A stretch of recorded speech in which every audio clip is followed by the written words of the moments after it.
Hoy continuaremos hablando de la historia de Venezuela.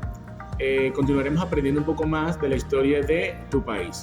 Iremos específicamente al año de 1830, un año donde ocurren muchos hechos importantes: la separación de Venezuela de la Gran Colombia, el asesinato de José Antonio de Sucre, y la muerte de Simón Bolívar.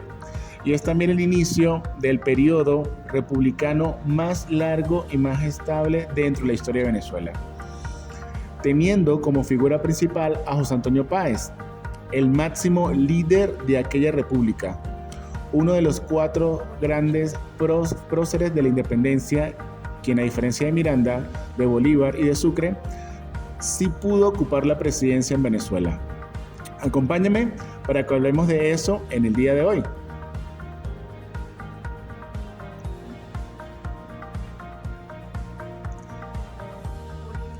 Una vez que Venezuela se separó de la Gran Colombia en 1830, se promulgó una nueva constitución.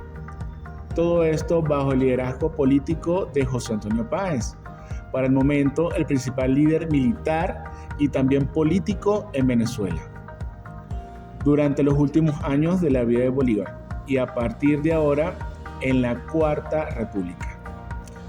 Esta primera parte de la historia de esta república va de 1830 a 1847 y tiene un total de 4 periodos presidenciales. José Antonio Páez, de 1830 a 1835, José María Vargas, que fue electo para el periodo 35 al 39, pero no lo culmina, en la cual pues solamente está del 36 renuncia, y Carlos Zuble termina ese periodo del 36 al 39. Finalmente, Páez regresa a la presidencia del 39 al 43 y por último Carlos Zuble del 43 al 47. Durante esta primera presidencia, Páez gobierna como un civil, a pesar de que nunca podemos deslindarlo de su condición de militar. Con esto queremos decir que gobierna apegado a la ley, a la Constitución.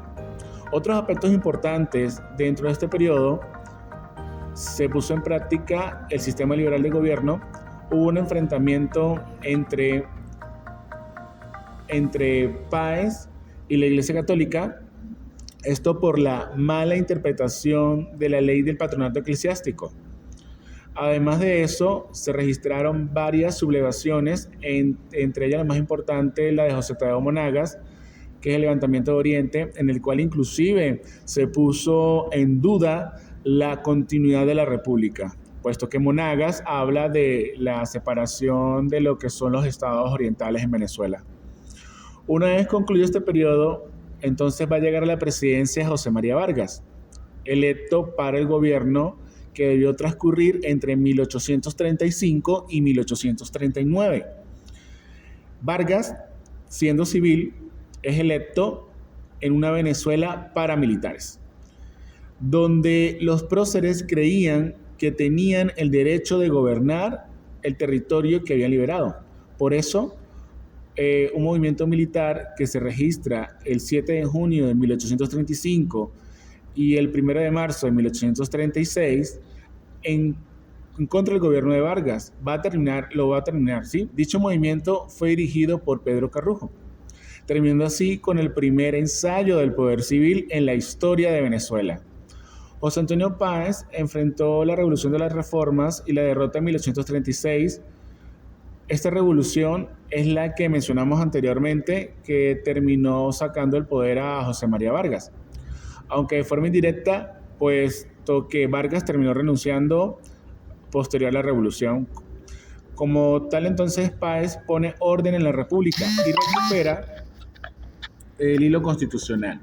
En enero de 1837 es electo por el Congreso y nombrado vicepresidente de la República. Zuble corresponde tomar el gobierno a partir de 1837. De la segunda presidencia de José Antonio Páez podemos decir lo siguiente: primero, que nada es electo prácticamente sin oposición. Ejerció entonces el gobierno entre 1839 y 1843.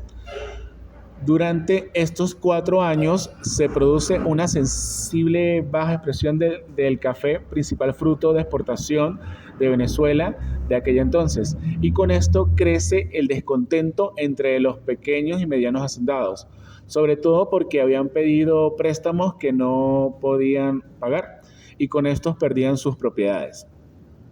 Todo esto bajo la figura de la Ley de Libertad de Contratos, también llamada Ley del 10 de abril de 1834, que por cierto lo vamos a explicar más adelante, de forma más detenida. Además de esto, venimos mencionando, hay 2 aspectos que resaltan por encima a los demás dentro de este segundo gobierno de Páez. El primero es la aparición del Partido Liberal, que es el primer partido político de oposición para las personas que en ese entonces no estaban gobernando. Y segundo, comienza la rehabilitación de la figura de Simón Bolívar. Bolívar, que había sido, digamos que su figura había sido, digamos que desprestigiada por el mismo Páez, que hasta finalmente, pues bueno, su cuerpo fue trasladado desde Colombia a Venezuela y es llevado a la Catedral de Caracas. El segundo gobierno de Carlos Soule es llamado gobierno constitucional, porque el primero lo hizo de forma provisional como vicepresidente encargado.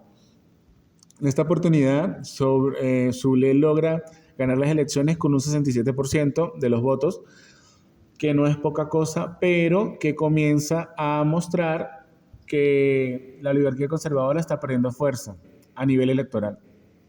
Durante su segunda presidencia, propuso el establecimiento de una paz sostenida, la idea de que los caudillos no siguieran haciendo de las suyas y Páez pudiera organizarse políticamente hablando.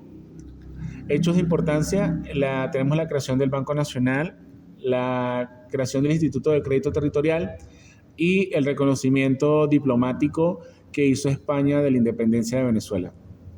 Y por ende la existencia oficial de la República. Durante la segunda presidencia de Carlos Soule se dan las elecciones de 1846, elecciones que se dan en un marco constitucional, en un marco electoral que establecía claramente la Constitución.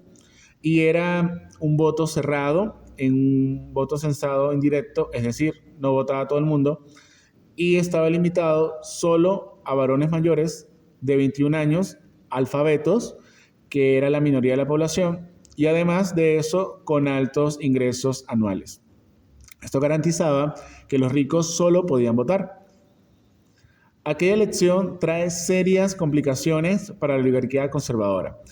Primero que nada, Páez y Soule no pueden volver a ser candidatos. La Constitución estableció un máximo de 2 presidencias y ya ambos la habían cumplido. Rafael Urdaneta, que era la opción electoral de los conservadores, fallece de causas naturales antes de la elección. El Partido Liberal crecía, era oposición a Páez, crece en apoyo electoral. Y por último, gran parte de la población que no vota, que no era tomada en cuenta, estaba molesta por los serios problemas sociales y económicos que estaba atravesando el país. Tratando de impedir la llegada al poder del Partido Liberal, José Antonio Páez le pide a sus seguidores que favorecieran la opción de José Tadeo Monagas, decisión de la cual se va a arrepentir y más adelante. En esta oportunidad hablamos del periodo deliberativo o periodo de la oligarquía conservadora, que transcurre entre 1830 y 1847. Es el primer periodo después de la separación de la Gran Colombia y como punto importante es el momento más estable dentro del siglo XIX y probablemente uno de los más estables en toda la historia de Venezuela, teniendo a Páez como figura, pero es una figura que aún siendo militar gobierna como un civil, es decir, respeta la Constitución y a la ley. Por eso no es más sino que si leas la descripción del video para que tengas en cuenta qué es la actividad que tienes que realizar para ser entregada a nuestro próximo encuentro presencial. Y de esta manera vas a demostrar que visualizaste de forma completa el video.